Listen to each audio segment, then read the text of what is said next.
Salve, salve família, aqui quem fala é o Lutz do canal Cortes Podcast e no meu primeiro mês monetizado eu já fiz $3.000 só seguindo o que esse cara fala no curso dele. Então se você quer ganhar dinheiro com internet e YouTube sem nem precisar aparecer, confere o primeiro link na descrição. Lições. E aí vamos chegar na lição 2, que tem uma série de comentários interessantes aqui com certeza. Na 2 ele faz uma pergunta, né? Por que possibilitar a proficiência financeira? E apenas mostrando o que essa lição é o cerne dela, ele começa abordando a seguinte questão, que não importa quanto dinheiro você faz, mas quanto você conserva. E quando eu comecei a ler esse capítulo, eu falei, eu discordo disso, pô. Lógico que importa quanto dinheiro você faz. Só que ele começou a dar uma série de exemplos de pessoas que fizeram muito dinheiro ao longo da vida e que no final não tinham mais nada. Ele até cita uma reunião que teve em 1923. Ele cita um monte de gente que estava na reunião. Caras que eram investidores da Bolsa famosíssimos, né? O Jesse Livermore, que aparece nos Axiomas de Zurich, que ele aparece lá no Reminiscências de Especulador da Bolsa. Um monte de CEO de empresa. E ele fala que nos 10 anos seguintes, tantos morreram, tantos se suicidaram, tantos foram presos. Você vê que todo mundo estava na reunião, se deu mal. Ele falou, esses caras sabiam fazer muito dinheiro, mas não sabiam conservar. Eles não sabiam investir, não sabiam proteger o patrimônio. E ele fala sobre a importância disso. Não importa quanto dinheiro você faz, mas quanto você conserva. Exatamente. Né? Basicamente isso. Comentário sobre isso. Mas por que foi tão diferente o que ele falou que você passou a concordar com ele? Não, porque logo no começo eu pensei, lógico que importa quanto dinheiro você Sim. faz. Quem faz pouco dinheiro vai demorar muito mais para Sim. chegar lá. Só que ele quis ressaltar que se você faz muito dinheiro, Tá. isso não é garantia de que você vai chegar lá. Eu tenho uma história da minha vida que eu acho que Por favor. denota muito sobre isso.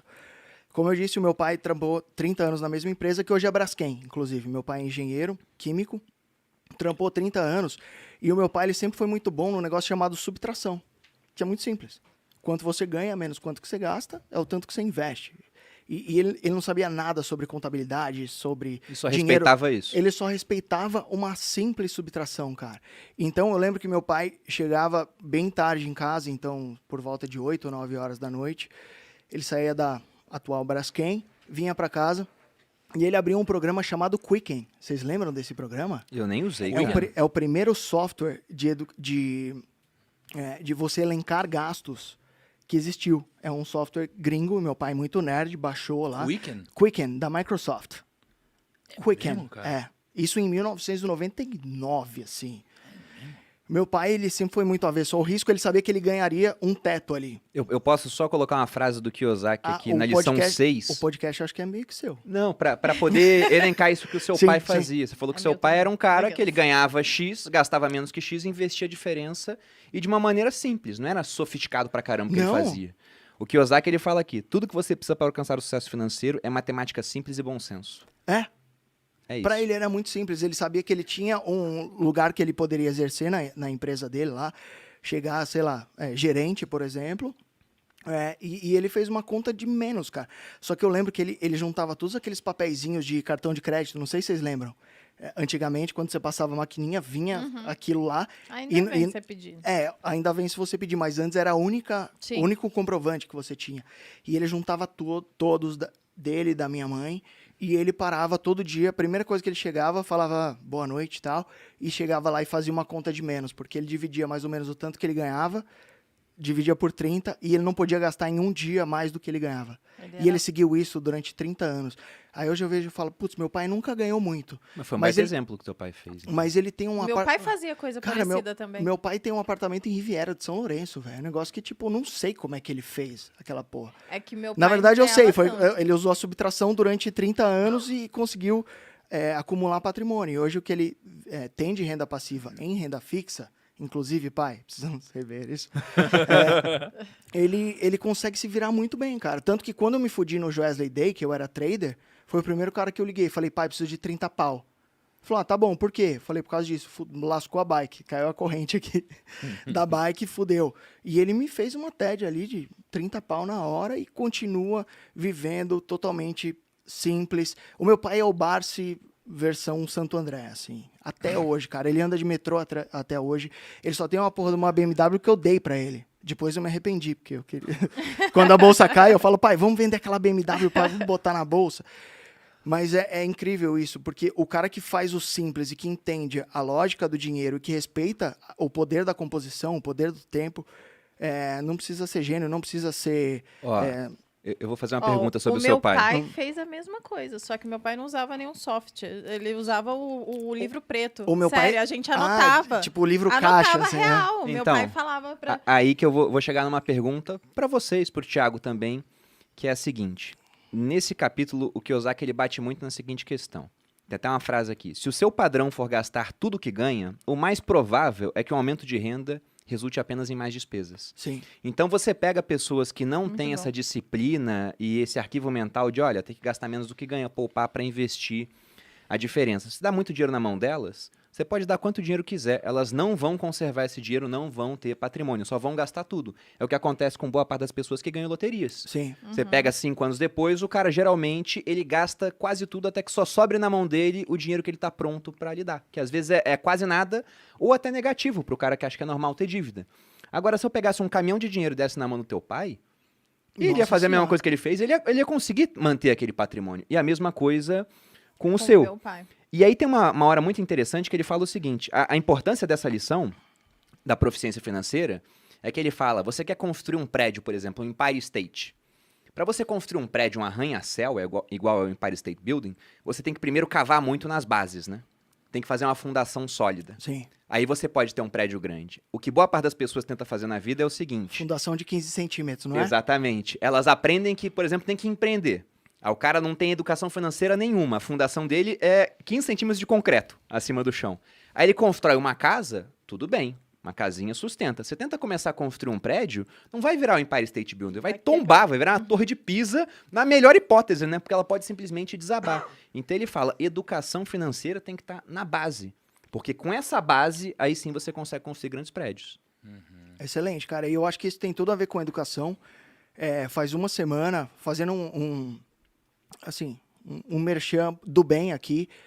Faz umas 2 semanas que eu fui visitar o Instituto Ayrton Senna, que é um instituto que ajuda as crianças a se tornarem mais letradas, digamos assim, aprender matemática, português. Então, é bem focado em ensino de base. E, cara, quando eu entrei lá no instituto, que eu vi o carro do Senna, já tinha visitado a salinha que o Benchimol fez pro Senna lá dentro da XP. E o Senna sempre teve um negócio muito foda, assim, muito arraigado em mim. E faz 2 semanas que eu falei que, para todo sempre, a receita do meu canal, Pitch Money, vai ser doada para o Instituto Que Ayrton Senna, massa. porque, cara, eu até ajudava algumas causas animais e tudo mais, mas eu percebi que todos os problemas que a gente tem derivam de um problema da educação de base. Sim. A gente não tem. Eu tive a sorte de ter, porque meu pai abriu mão de muita coisa para que eu estudasse nas melhores escolas do Brasil. Mas não é o normal. Tanto que eu achava que eu era o cara mais pobre da escola. E depois eu percebi que os pais dos caras que entregavam as crianças com Audi, o Audi era financiado. E o meu pai, que tinha um Voyage que entrava água no... Como é que chama? No farol, quando chovia. O meu pai era o mais rico dali, mas não sabia. Mas é por isso que eu... e aí as crianças me chamavam de pobre pra caralho na escola e se afastavam de mim. Mas é por isso que eu acredito que meu pai foi impecável comigo, mas a única coisa que eu mudaria... É meio foda falar de pai, né? Você vira meio emo. Mas a única coisa que eu mudaria com o meu filho é explicar a situação financeira do tipo, ó, papai ganha tanto, a gente gasta tanto. Porque eu vivi com essa mentalidade de tipo, mano, sou pobre, sou a margem da sociedade. Na minha época já não deixavam a gente derreter chumbo de pasta de dente.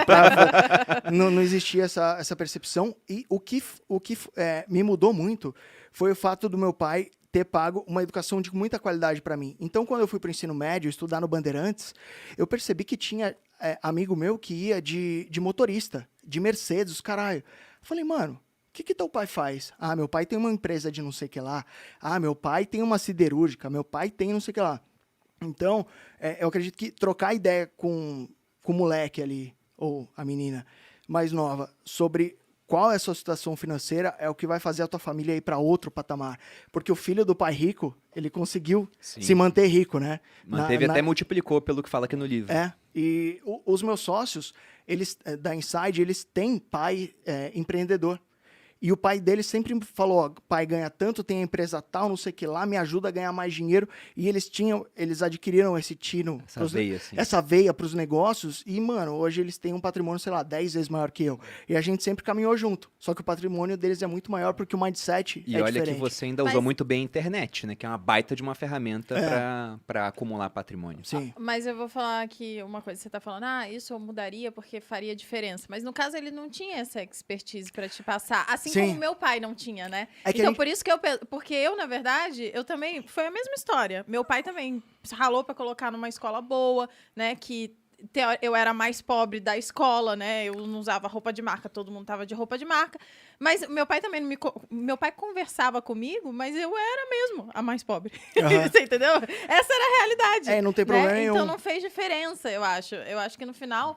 O que interessa é o exemplo e, de fato, ter contato com uma realidade de pessoas que têm mais dinheiro e que têm os pais, por exemplo, empreendedores, que têm os pais ricos ali, fez diferença para mim, porque eu já consegui enxergar uma coisa a mais para depois, obviamente, quando Tipo, a gente que veio existe um universo que à existe parte, um né? universo De, à de pessoas que parte. criam dinheiro, né? Exatamente. Eu não foi tinha essa percepção. E a gente precisa parar também de romantizar os pais.